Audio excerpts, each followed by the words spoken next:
So here's a story, a meditation story about David Lynch. I listened to him talking about meditation the other day, and he said to the interviewer, we're sleepwalking, most of us. And she said, oh, you mean it's as though we're sleepwalking? And he said, no, we're sleepwalking. And I believe that. So I'm just going to tell a story that might do a little thunk when it comes to how we live, most of us, and what meditation might offer. When I was a kid, my entire family, we were all sleepwalkers. We had 6 kids, we were all sleepwalkers. And I would get up out of the middle of the night. I stayed in a room with my sister, and I would come out of that room sleepwalking, and my dad would be up, always dealing with another sleepwalker. And I would say to my dad, where's Tori? And he would say, she's back in your room.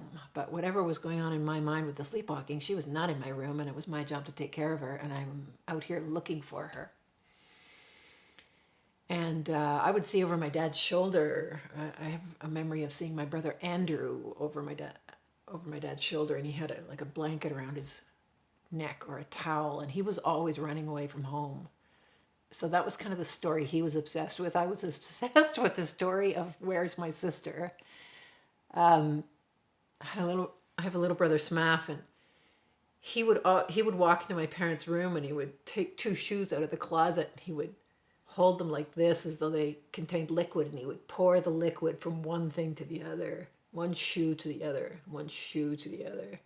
Sometimes he did it with a telephone receiver and poured it back and forth. And then when it was done, whatever the story was that he was obsessed with, he would put them down and go back to bed. Anyway, I think this is what we are. I think this is what we're doing in life. We're obsessed. We believe our own thoughts and our own feelings and our own histories.